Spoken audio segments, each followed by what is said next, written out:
semana foi uma semana bastante trabalhosa para a gente, onde tivemos a oficina de louvor e adoração.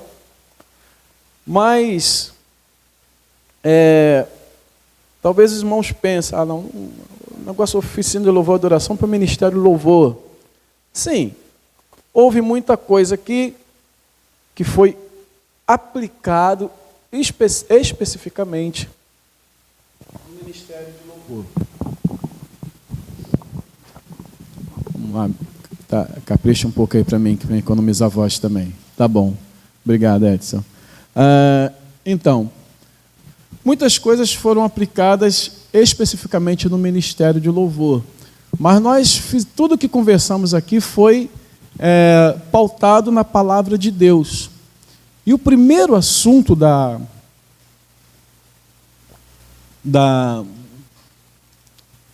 oficina, especialmente, ele é um assunto que toda a igreja precisa entender, que toda a igreja precisa compreender. Eu gostaria até que hoje estivesse um pouco mais expressiva aqui a escola bíblica, porque é um assunto que não é somente o ministério de louvor que tende a falhar na compreensão, mas toda a igreja tende a falhar na compreensão. E eu gostaria de falar com os irmãos hoje sobre culto, que foi o primeiro assunto tratado aqui na oficina. Porque culto é a maior expressão da igreja, a maior expressão visível da igreja. Quando você convida um familiar para vir aqui, você convida ele para vir que dia? Um dia que tem culto, ou festival de caldo, né? Mas normalmente você vai convidar a pessoa para vir no culto. No culto é onde nós nos unimos para adorar o Senhor, para ouvir a sua palavra, para aprender, para se reunir de alguma forma e fazer alguma expressão em que nós vamos honrar ao Senhor. Mas o que é cultuar? É sobre isso que eu quero conversar com os irmãos. Eu peço que os irmãos abram a sua Bíblia em Romanos, capítulo 12, um texto muito conhecido, que inclusive o cooperador Edilson, o apoiador Edilson está expondo, começou a expor nessa quarta-feira, e estava muito bom, falei para ele segurar e continuar na próxima quarta-feira o assunto.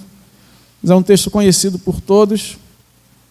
Vamos ler juntos? Romanos capítulo 12, versículo 1, que diz assim, juntos: portanto, irmãos, pelas misericórdias de Deus, peço que ofereçam o seu corpo vivo, santo e agradável a Deus.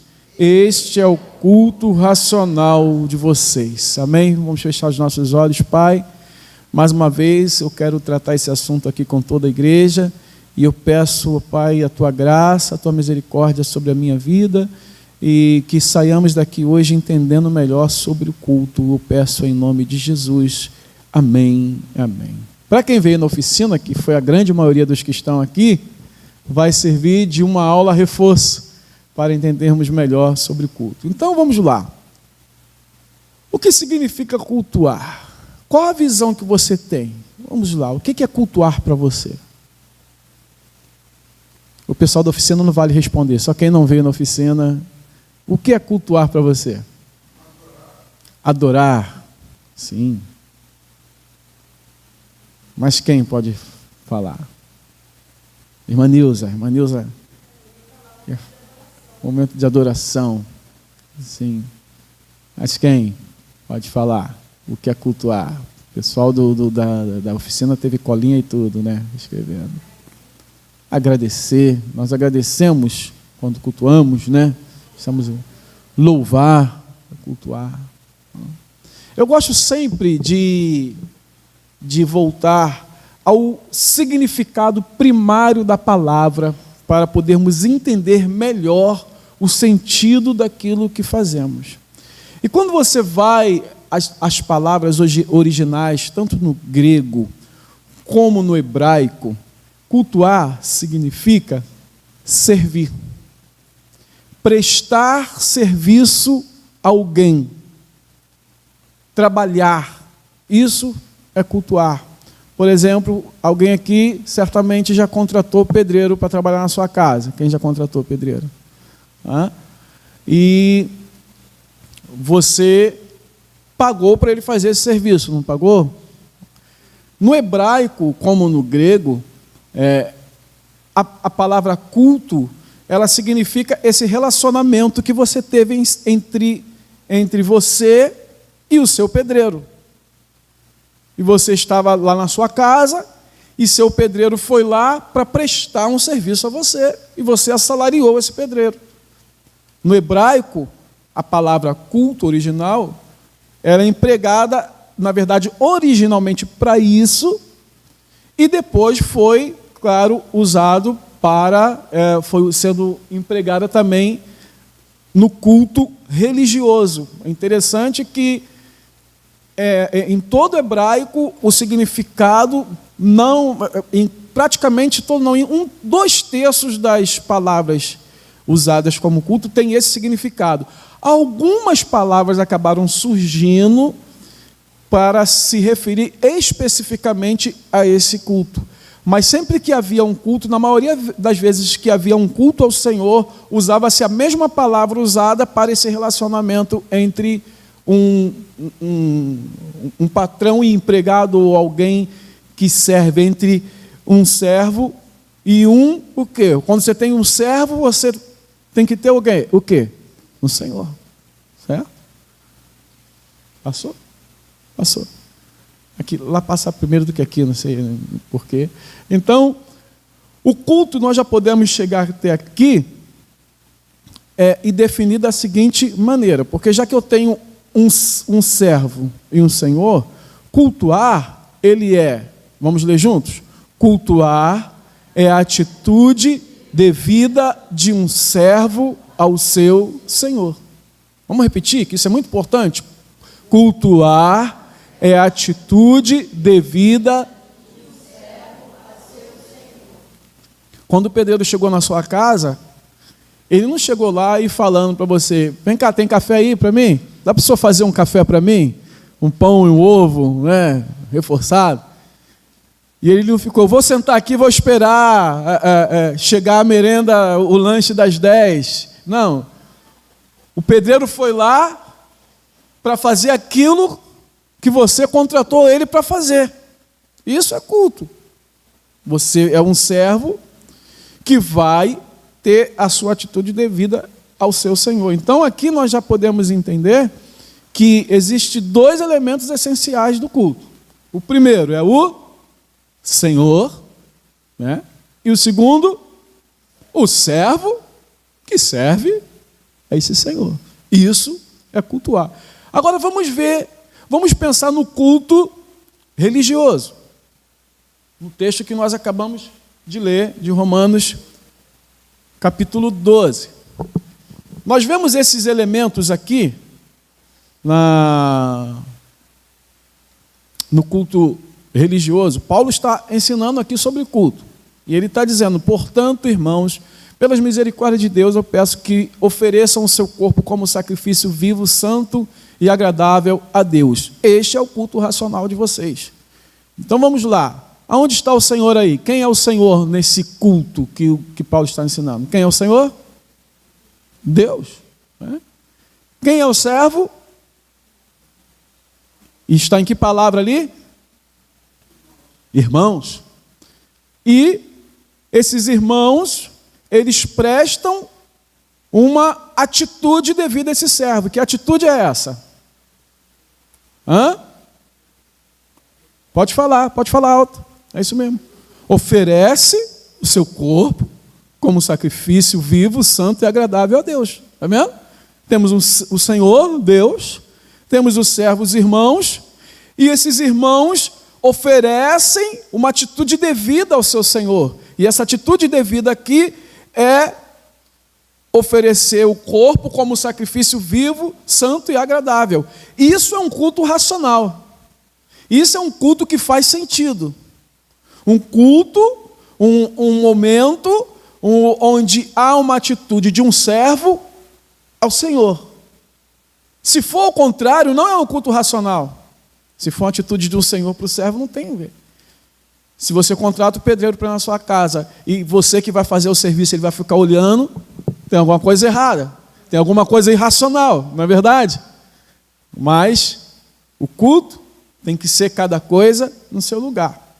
Agora, esse conselho de Paulo aqui é para o culto de domingo à noite lá em Roma? Ou de quarta-feira em Roma? Ou de domingo de manhã? É somente para esse culto? Não? Para que seria então? No dia a dia, né? Para a nossa vida. Vocês podem reparar que às vezes aqui, quando termina o culto, eu oro da seguinte forma: Senhor, que a nossa vida seja um culto. Então nós podemos chegar à conclusão que existe o culto individual, que é a nossa vida diariamente, que eu não devo esperar um domingo para me oferecer como sacrifício vivo e santo e agradável a Deus. Eu não preciso esperar a quarta, mas eu preciso que a minha vida seja um culto ao Senhor. Mas sim, também nós temos o culto que nós chamamos de culto público, que é isso que nós estamos fazendo aqui. É o que vamos fazer logo mais à noite, às 19 horas, o que vamos fazer terça-feira na oração, quarta-feira. Isso é o culto público. E eu queria que vocês olhassem comigo, lá em João, capítulo 4, abre a Bíblia. Pensamos que a gente ficou aqui só tocando esses dias? Não, a gente foi para a palavra, todo dia. Analisamos a palavra de Deus aqui, foi uma semana muito abençoada. João capítulo 4, versículo 20 a 23.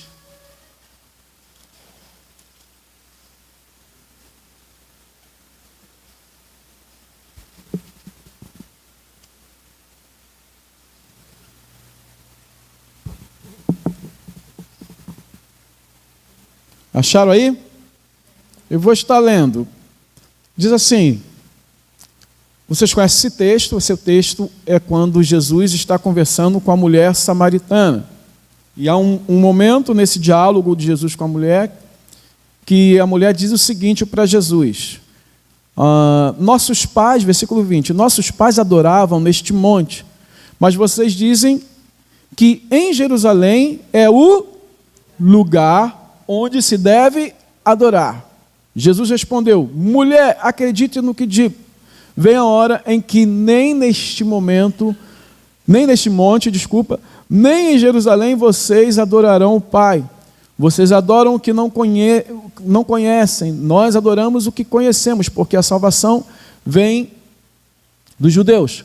Mas vem a hora, e já chegou, em que os verdadeiros adoradores adorarão o Pai em espírito e em verdade, porque esses que o Pai procura para seus adoradores. Olha o texto aí, dá uma olhadinha. Onde você encontra aí um culto individual e um culto público? Vamos ver se o pessoal da oficina também vai lembrar.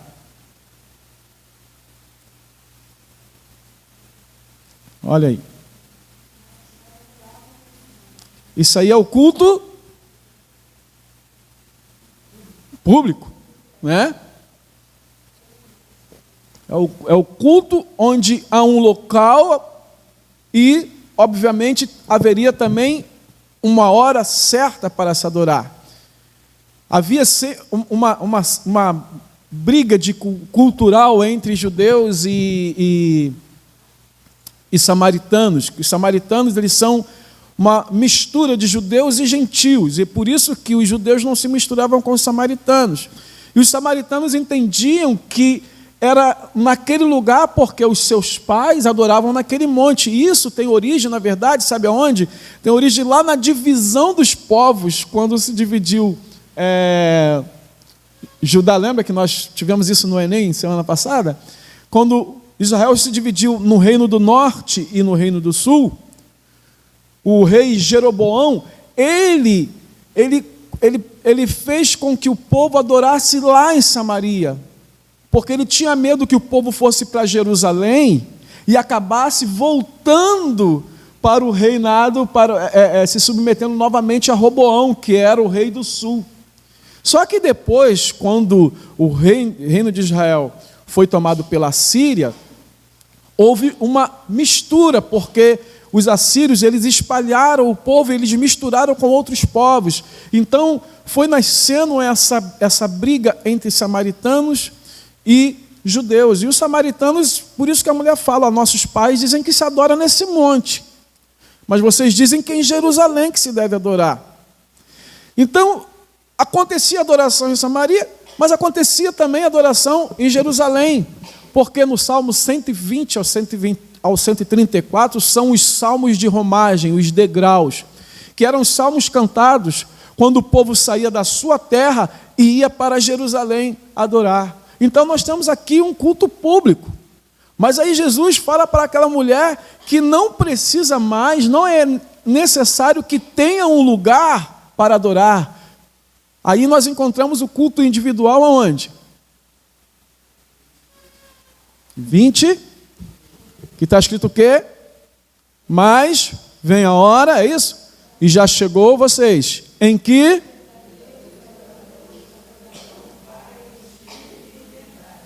Não que Jesus estava anulando o culto público, não era isso.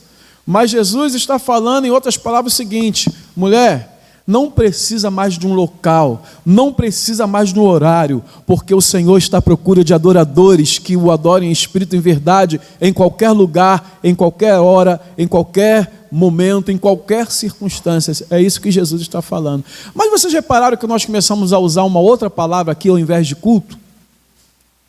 Qual foi a palavra que a gente começou a usar? Adoração. O que é adoração? O que é adorar? Vamos lá. Fala aí, Jorginho, o que é adorar?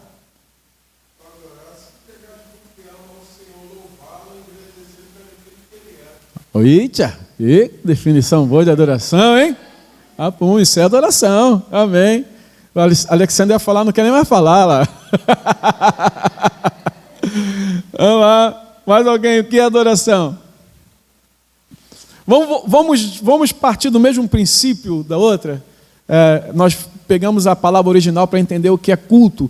Vamos pegar a palavra original também para entender o que é adoração. Nós sabemos que adoração para nós, realmente o Jorginho tem toda a razão. Fala de novo, Jorginho, por favor. Se você lembrar o que você falou... Houve uma unção, assim, de repente ele falou, vamos ver se... se entregar de confiança ao Senhor e adorar por aquilo que Ele é. O Jorginho está falando da adoração de uma forma subjetiva, né? Quando eu falo subjetiva, é que não é palpável, não é vista, mas é algo que está dentro do coração. Entende? Mas no original a palavra adorar não tinha esse significado. No original, a palavra adorar, ela significa se inclinar, se prostrar, ajoelhar. A palavra adorar está falando de uma ação física. Tem um texto lá em Marcos que diz que o leproso chegou diante de Jesus, se ajoelhou dizendo, Senhor, se ajoelhou não, desculpa, o adorou dizendo, Senhor, se queres, podes purificar-me. O texto fala isso. Ele o adorou a Jesus dizendo, Senhor, se queres, podes purificar-me. E a gente olha assim, adorar, a gente olha essa palavra e a gente pensa no que Jorginho falou. Mas, na verdade, aquele homem, ele simplesmente se ajoelhou. Se prostrou diante de Jesus. Então, adoração, ela significa se inclinar, prostrar, ajoelhar, reverenciar um ser superior, beijar a mão de alguém. Já viu aqueles filmes antigos em que alguém fala com o rei e quando vai sair, em algumas culturas, o rei faz assim e a pessoa vai e beija a mão do rei, o que? Reconhecendo a sua superioridade. Quem tem cachorrinho aqui, Totó? Quem tem? Alguma vez o Totó já lambeu sua mão? Já? Isso, a palavra adorar era usada inclusive para esse ato do cachorrinho que lambe a mão do seu dono. Por que ele lambe a mão do seu dono? Não somente isso, mas por quê? Ele quer papar, mas ele está fazendo uma expressão de carinho, de amor, de apreço, e ele reconhece a superioridade do seu dono. Então, adorar, eu quero definir aqui adoração como... é claro, tem muito mais coisas para a gente aprender sobre adoração. Inclusive, já foi lançada a próxima oficina no ano que vem, e o tema é o adorador, a adoração e o adorado. Nós vamos ver cada uma dessas coisas no ano que vem, na próxima oficina de louvor e adoração. Mas um rápido significado é que adoração, leiamos juntos, é a expressão de reverência de um ser a um ser superior, como resultado do reconhecimento de sua grandeza e superioridade sobre si mesmo. Isso é adoração. É a expressão de reverência de um ser, que ser? Nós, a um ser superior. Quem é? Deus. E nós fazemos isso por quê? Porque nós reconhecemos a sua grandeza e superioridade. Nós temos um texto lá em Apocalipse, capítulo 4, versículo 9, em que os 24 anciãos, eles tinham as suas coroas essas que já era prometido por Jesus, que Jesus falou: ser fiel até a morte e dar-te-ei a coroa da vida. E no texto de Apocalipse 4, os anciãos estão ali diante do Senhor, e tem também 4 seres viventes. E quando esses 4 seres viventes adoravam, os anciãos, reconhecendo a soberania de Deus, a superioridade de Deus, eles adoravam. Olha, sempre quando os seres viventes davam glória, honra e ações de graças ao que está sentado no trono, que era Deus, ao que vive para todo sempre, os 24 anciãos se prostravam diante daquele que está sentado no trono e adoravam, ou seja, se curvavam, porque eles reconheciam que havia um Deus ali. Adoravam o que vive para todo sempre, e faziam o quê? Depositavam as suas coroas diante do trono. Eles tiravam de si qualquer expressão que colocasse eles como alguém importante, porque para eles só existia alguém que realmente era importante. Era Deus naquele lugar. Tiravam qualquer posicionamento de grandeza deles, porque a coroa, se chega alguém aqui com a coroa brilhante aqui, você já vai olhar assim, das duas uma, ou é doido ou é um rei que veio para cá, né? Ou alguém muito superior. Então eles tiravam a sua coroa, reconhecendo a superioridade de Deus. Lá em Hebreus também, capítulo 13, versículo 5, está escrito o quê? Leiamos juntos. Por meio...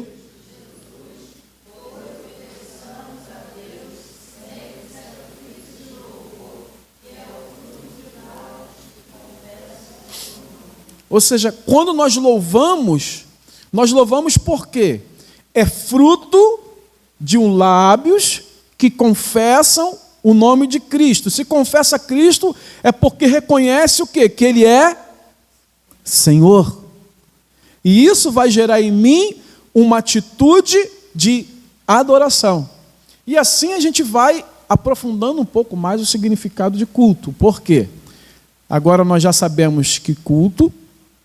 Passou? Culto é um estado, é uma situação, né? É uma condição, é uma realidade. Cheguei na palavra que eu queria. É uma realidade onde existe um Senhor e existe um servo que presta serviço ao seu Senhor. Não é isso que aprendemos? E no caso do culto religioso, o culto é uma realidade onde existe um Senhor e um servo que presta adoração a esse Senhor, que serve a esse Senhor através de adoração, seja no culto público, seja no dia a dia. A nossa vida deve ser uma vida de adoração ao Senhor. Minha irmã costumava falar ou costuma ainda falar que adoração é um estado, não chega nem a ser uma atitude, mas ela também é uma atitude.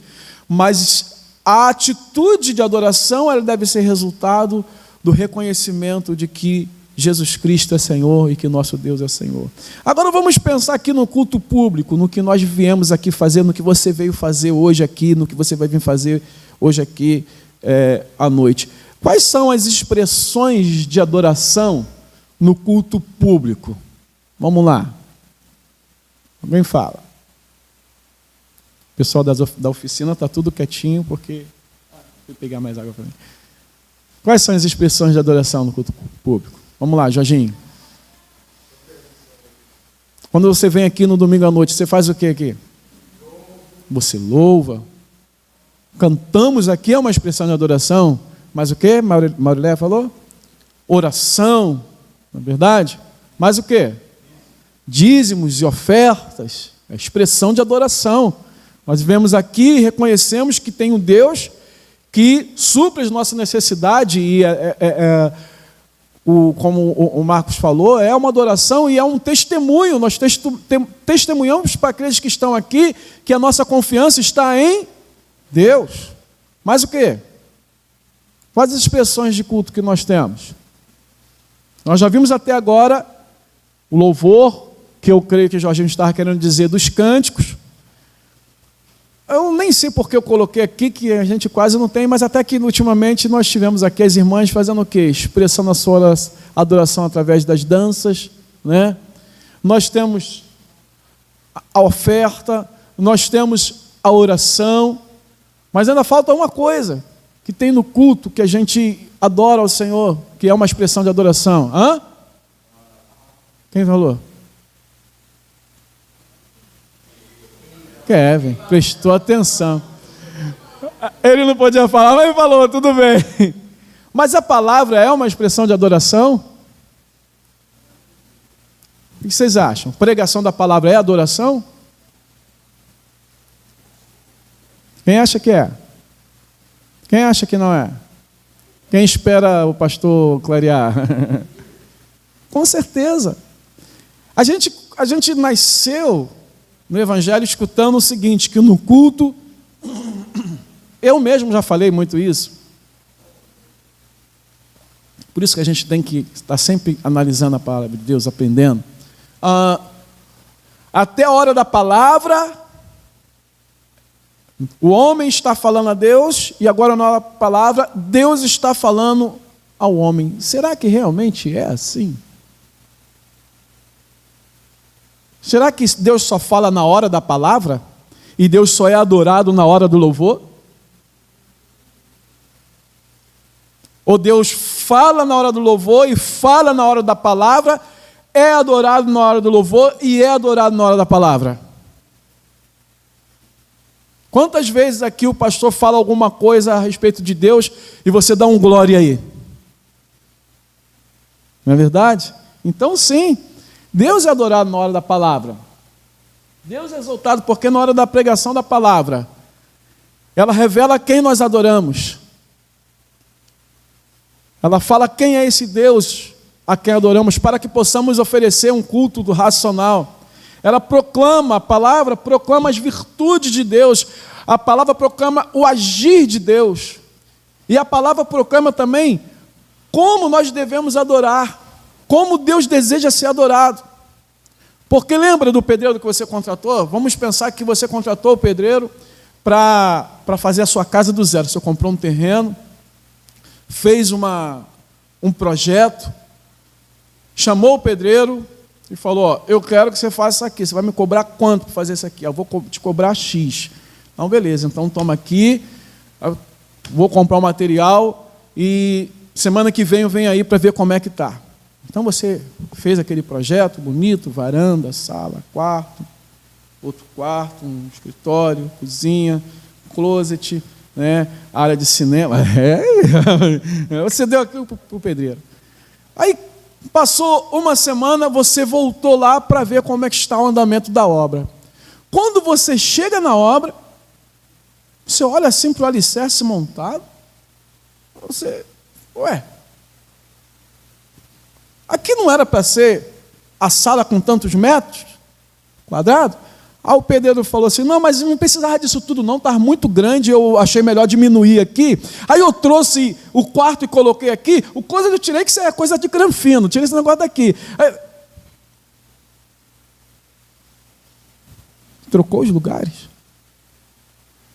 O pedreiro agora quer mandar na sua obra e dizer como que você vai fazer a sua casa. Há uma inconsistência nisso. Estava tudo escrito, aí você vai falar, meu filho, está tudo escrito aqui. Era para fazer assim, eu te contratei para fazer assim, eu te chamei para fazer assim. Da mesma forma, nós somos servos e temos que adorar a Deus conforme Ele deseja ser adorado. Amém? Isso nos leva a conversar sobre teologia e adoração. Pensar sobre a importância da teologia na adoração. O que é teologia? Vamos lá. Estudo sobre Deus. Teo, Deus, logia, estudo, ciência. Na teologia, nós procuramos conhecer a Deus. Quem aqui é teólogo? Levanta a mão. Quem aqui é teólogo? Você não está estudando aqui a respeito de Deus? Você não está aprendendo a respeito de Deus? John Stott tem um livrinho pequeno que ele fala isso. Todos somos teólogos, porque todos devemos ser teólogos. Todos devemos buscar conhecimento a respeito de Deus. E a nossa teologia, ela vai servir para que possamos aprender a adorar a Deus. A teologia é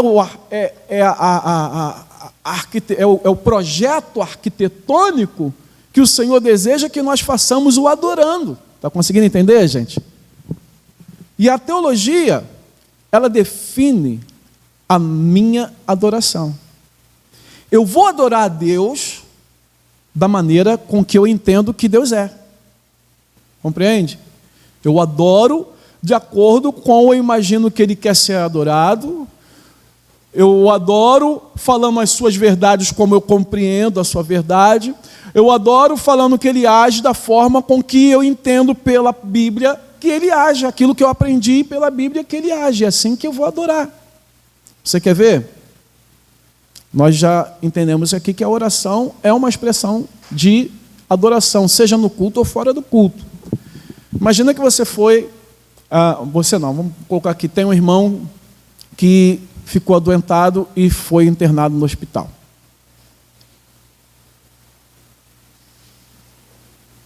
E num domingo à tarde, na hora da visita, chegou um grupo de irmãos lá, ou um irmão que foi fazer visita em todos os leitos.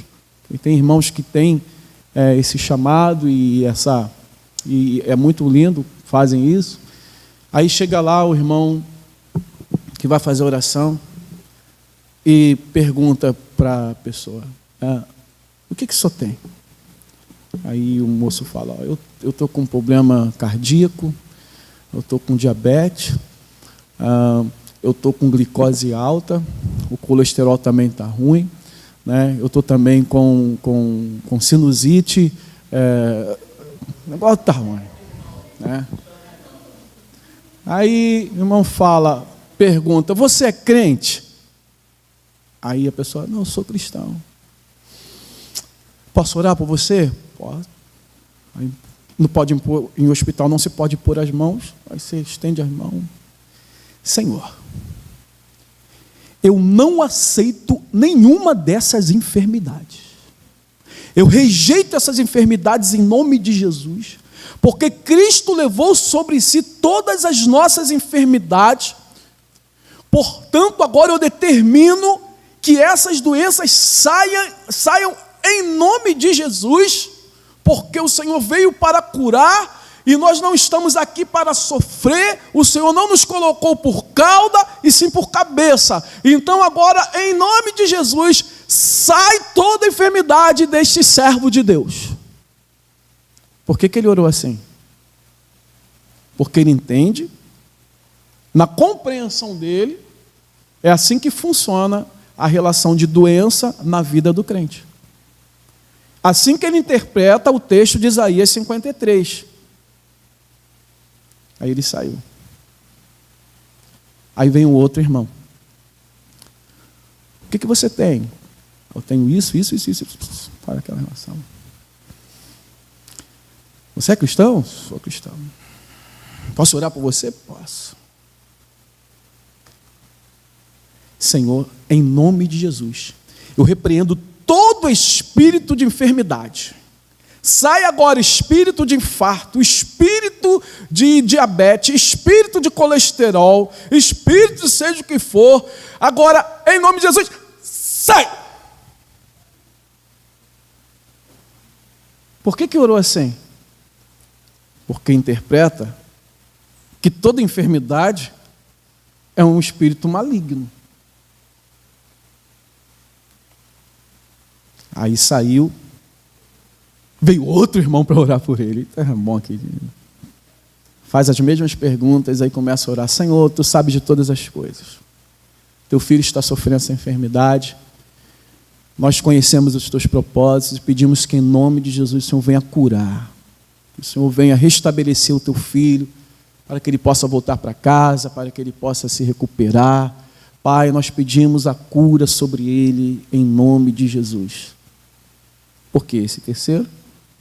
Ele tem uma interpretação diferente dos outros. É claro, não vamos entrar aqui nos pormenores, mas entenda que se Deus revela que existe espírito de enfermidade, sim, gente. Mas nem tudo é o espírito de enfermidade. Mas quando você interpreta que tudo é espírito de enfermidade, você vai fazer dessa forma. Então, veja que cada um orou segundo a sua compreensão bíblica. Da mesma forma se dá nos cânticos. Cadê a paleta? A paleta ficou aqui, não. Tudo bem, sem paleta. Vamos supor que... Som. Vamos supor que Alexandre e Maurilé foram viajar e eles foram para um lugar que ele não conhece ninguém.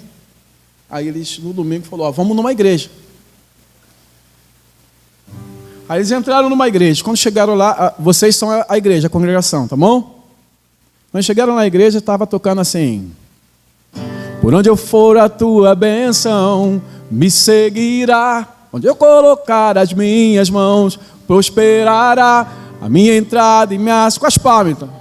Bendita será sobre mim há uma promessa, prosperarei, transbordarei, os meus celeiros fartamente se encherão, a minha casa terá sempre tua provisão, onde eu puser a planta dos meus pés, possuirei, pois sobre mim há uma promessa, prosperarei, transbordarei, restitui.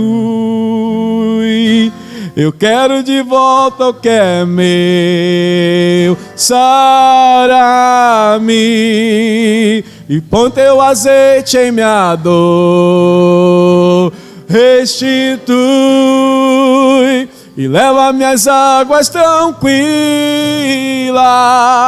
lava-me e refrigera minha alma, restitui. E aí está todo mundo assim, com as mãos. Aí você já vai entender que aquela igreja ela tem uma forma de pensar a respeito de prosperidade. Não vamos entrar nem nos pormenores, só quero que entendam que nós cantamos e nós enfatizamos a forma como nós entendemos a palavra de Deus. Aí Maurileia e Alexandre pensaram, não fica aqui não. Já sabe o que vai vir na mensagem. Porque normalmente, quando você tem uma igreja que está repetindo vários certos tipos de hino, você... Aí eles foram para outro lugar. Deixe o fogo então queimar, labareda de poder. Deixe o fogo então arder, veja o que Deus vai fazer. Deixe o fogo então queimar, labareda de poder. deixa o fogo então arder. Veja o que Deus vai fazer. Divisa de fogo, barão de guerra. Ele desceu da guerra, ele desceu a guerrear. Divisa de fogo, barão de guerra. Ele desceu da guerra, ele desceu para guerrear. Eu acho que eles vão ficar lá, hein?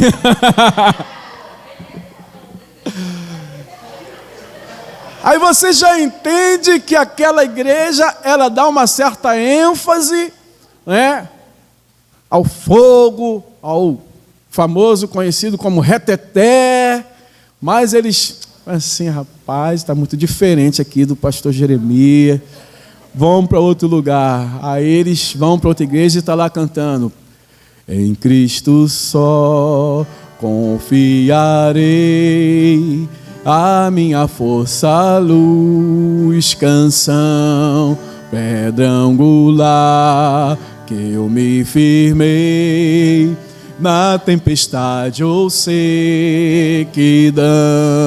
Ó, um grande amor, profunda paz, lutas e medos ficam para trás. O meu conforto, tudo pra mim, firme no amor de Cristo, enfim.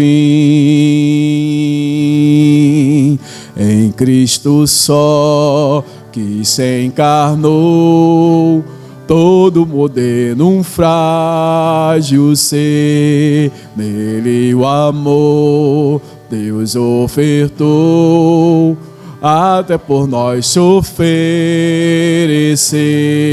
Pois lá na cruz o próprio Deus a sua ira satisfez. O meu pecado Jesus levou, firme na morte dele estou vivo. Aí eles olham assim, essa igreja aqui está um pouco mais centrada nos seus hinos, na sua palavra, né? Aí de repente eles vão ficar lá, né? Mas aí mesmo assim, vamos buscar uma coisa diferente. Eles vão em outra igreja e está cantando: 1, 2, 3, 4, 5, 6, 7, 8, 9, 10, 11, 12, 13, 14, 15, 16, 17, 18, 19, 21, 22, 23, 24, 25, 26, 27, 28, 29, 30, lá vou eu! É mais ou menos isso. Qual é a teologia dessa igreja? Sei lá. Quem conhece esse hino, além dos jovens? Eu não quero fazer a crítica a esse hino, não. Eu quero somente dar um exemplo, porque tem eles que simplesmente não têm teologia. É um hino muito interessante, inclusive. Então, veja só, Fá.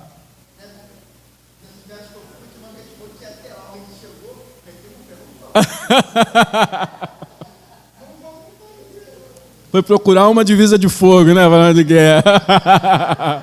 Então vamos lá, vamos caminhar.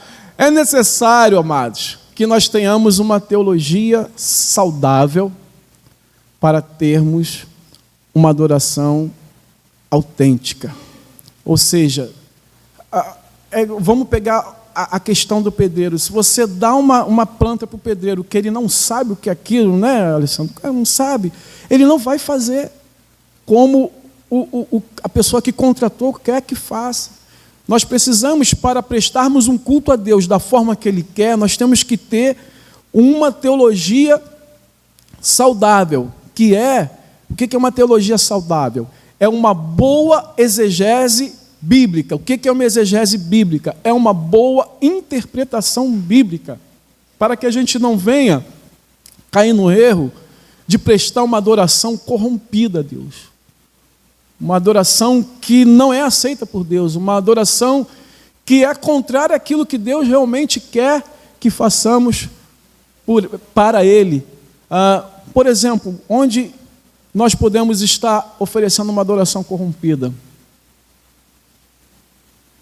Quando nós não falamos a verdade a respeito de Deus. Eu guardei aqui, mas não era para ter guardado. Quando você canta o hino, e esse hino, ele não fala aquilo que realmente é bíblico. Você está corrompendo a adoração. porque você não está falando de Deus aquilo que é verdade. Vamos ver aqui. Isso aqui talvez vocês não conheçam, mas quem conhecer, canta comigo. Quem conhece? Levanta a mão aí. Dê, e Deus te devolverá, muito grande medida, sacudida e transbordante. Dê, e Deus te devolverá. Então dê ao Senhor. Dê amor, dê fé, dê feliz com um sorriso no rosto, como o Senhor deitado a você. Quando você der a Deus, Ele... Tá certo? Tá falando verdade bíblica aí? Vamos pensar aqui. Dê e Deus te devolverá, muito grande medida, sacudida e transbordante. Isso é bíblico? É bíblico. Está lá. Está lá em Lucas. E Ele vai te devolver. Então dê ao Senhor. Tudo bem, até aqui tudo bem. Dê em amor, dê em fé, dê feliz, com um sorriso no rosto. Isso é bíblico? É bíblico. Paulo fala lá, Deus ama a quem dá com alegria. Nesse mesmo texto diz que quem semeia pouco, colhe pouco, quem semeia muito, colhe muito. Bíblico, tudo bem. Como o Senhor tem dado a você, quando você der a Deus, Ele te abençoará. Aqui você já começa a colocar uma interrogação. Porque se você falar isso aqui, juntando todo o contexto, tem razão. Mas veja só como o hino continua. Muita gente erra quando não oferta a Deus e não entende que é só dessa forma que as bênçãos vêm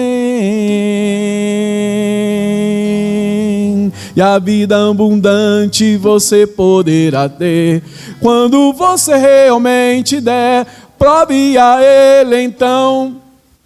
E aí? E agora? Isso é bíblico? Muita gente erra quando não oferta a Deus e só entende que é só dessas formas que a bênção vem. É só dessa forma que a bênção vem? Aí o que você está fazendo? Você primeiro está falando uma meia-verdade, e uma meia-verdade é uma mentira inteira, e você está induzindo pessoas a dar a Deus não por amor, mas por uma segunda intenção de receber, de benefício próprio. Você corrompe a adoração com isso. Estou dando um exemplo desse hino, mas tem muitos outros exemplos. A adoração, amados, ela deve ser teocêntrica, cristocêntrica. Deus tem que estar no centro da adoração. Quando você olha lá em Isaías 6, você vê que Isaías vê o Senhor assentado no alto sublime trono. O Senhor está no centro, o Senhor está no trono. Quando você vai lá para Apocalipse capítulos 4 e 5, você vê Deus no centro, Deus no trono. E quando você deixa de centralizar Deus na adoração, isso também é uma adoração corrompida. Quando você deixa de olhar para Ele, quando ao invés de você... voltando aqui, ao invés de você ter uma adoração olhando para Deus, você tira Deus do centro e coloca o homem no centro. Uma adoração antropocêntrica. É uma corrupção de adoração. Quando você começa a pensar na adoração para abençoar o homem, quando o homem, ao invés de pensar em fazer para Deus porque ele é digno, ele começa a querer vir ao culto para abençoar a si mesmo. Isso é uma adoração corrompida, uma adoração focada naquilo que Deus pode fazer pelo homem e não na glória de Deus. E eu digo para os amados, isso aqui não é só com respeito a a situações financeiras, não. Às vezes a adoração ela se torna antropocêntrica, simplesmente porque é uma adoração que quer agradar mais ao homem do que a Deus. Você quer cantar mais para agradar o público. Você quer escolher músicas, ritmos, para poder agradar o público que está ouvindo. Você quer cantar músicas, como bem foi falado aqui, para atrair pessoas. Vamos colocar uns ritmos legais aí, pastor. A gente está em Urucânia, tem que colocar uns pagodes aí, pastor. Tem que colocar uns funks aí para ver se a gente consegue atrair jovem. Ora, o culto é para quem? É para os jovens ou é para Deus? É para atrair pessoas ou para atrair a presença de Deus? Com o que eu tenho que me preocupar? Com aquilo que Deus se agrada ou com aquilo que o homem se agrada? Eu tenho que vir para cá para ouvir uma boa palavra e sair daqui. O culto foi muito bom. Ou tem que vir aqui pensando que Deus receba o meu culto e a minha adoração. Como você tem que vir para cá para o culto? Se você não vem para cá pensando em dar, se você vem para cá pensando só em receber, a sua adoração está corrompida. Porque culto não é isso. Nós temos que sair de casa para vir a esse lugar para adorar o Senhor, para conhecer mais dele. Por isso que eu brinco, eu nunca falei pessoalmente aqui, mas várias vezes eu já falei de púlpito. Se a pessoa chega aqui e fala, não gostei do culto, não, o problema é seu, o culto não foi para você, o culto foi para Deus. Claro que eu nunca falaria isso, eu estou brincando, mas é uma realidade, assim ou não? O culto é para Deus. Eu não gostei da palavra hoje, mas você não tem que gostar da palavra, e muitas vezes a palavra é para não gostar mesmo. É para ser confrontado, para poder prestar uma adoração ao Senhor. A palavra aqui não é para satisfazer um anseio teu. A palavra aqui é para adorar o Senhor. Isso é culto, gente. E não é só Ministério do Louvor que tem que aprender isso. Toda a igreja tem que aprender isso. Porque sabe o que acontece? Aí a gente acaba, poxa, pastor, só canta esses hinos aí, sei lá. Podia cantar uns hinos mais assim. Ué? Por que você quer esse anseio? É claro, nós cantamos de tudo aqui. Nós cantamos hinos para adorar o Senhor, cantamos hinos para adorar o Senhor, falando das suas virtudes, cantamos hinos para adorar o Senhor, pedindo que Ele seja conosco. Cobre-me com tuas mãos, com poder, vem me esconder, Senhor. Mas nós não estamos com isso dizendo o seguinte, que Ele é o único que pode nos cobrir com as mãos dEle e nos esconder e nos guardar. Quando a gente entra no coro, se o trovão e o mar vem se erguendo, eu vou andar sobre a tempestade, eu adorarei porque o Senhor é Rei. Mas eu não posso vir aqui pensando, eu preciso sair de lá abençoado hoje. Não, você precisa sair daqui com a seguinte sensação: eu adorei ao Senhor e Ele recebeu a minha adoração. Porque culto é uma atitude devida de um servo ao Senhor, e não de um senhor para um servo. Aí a gente começa a cantar. Se a gente começa a olhar muito para os homens, a gente começa a cantar porque as pessoas gostam de cantar, porque as pessoas gostam de ouvir, ou até mesmo aí mais direto aqui com o ministério, porque os músicos gostam de tocar. Pastor, não toca esse não, esse não é chato de tocar. Não vai tocar. Porque realmente tem hinos que são chatos tecnicamente de tocar, não chatos, difíceis de se tocar. Mas esses hinos antigos aí, pastor, são tantas coisas que a gente conversou essa semana, amados. Mas é importante que nós coloquemos o culto no seu devido lugar, porque lembra o que é o culto? Culto é uma realidade onde há um Senhor e um servo que serve, que através da sua adoração, sua expressão, ele serve ao Senhor. Essa é a sequência certa. Mas se a gente bobear, a gente inverte isso.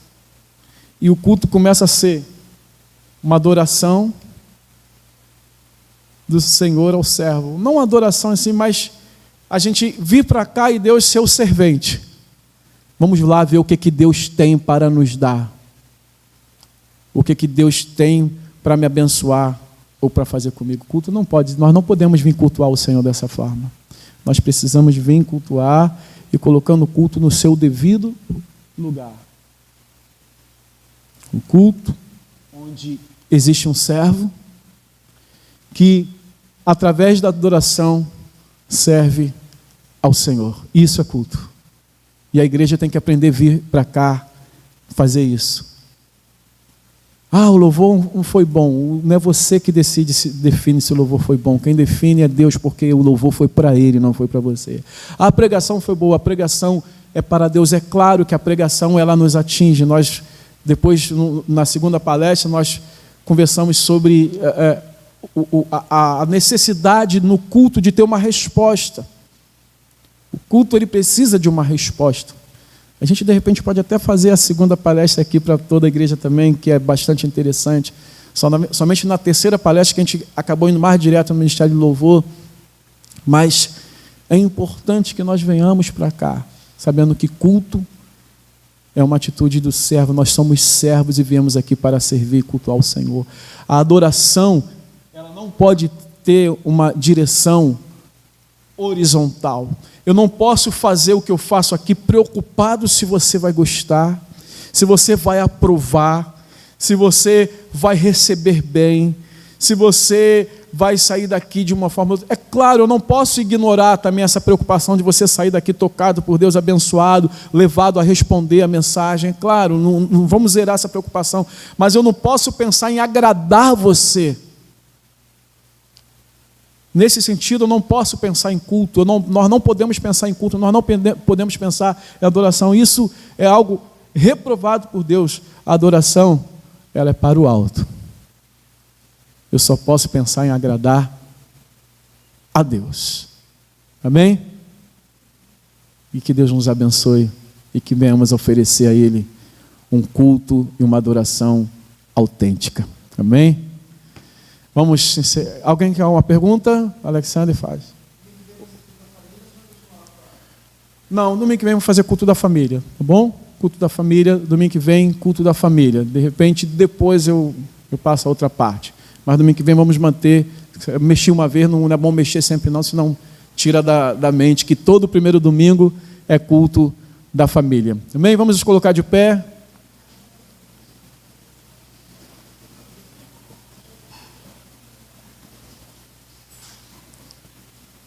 Senhor, nós louvamos o Teu nome.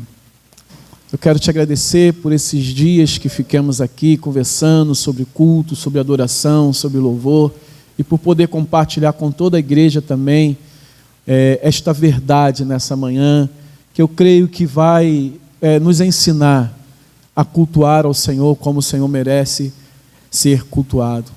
Então eu peço em nome de Jesus que não venhamos falhar na adoração e no culto ao Senhor, mas que em nome de Jesus a cada dia nós venhamos aprender a prestar um culto racional, um culto verdadeiro, uma adoração autêntica ao Senhor.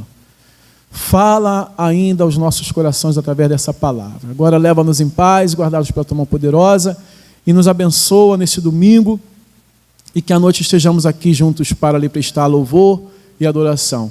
Nós oramos assim em nome de Jesus, e todos digam amém. Nosso moto...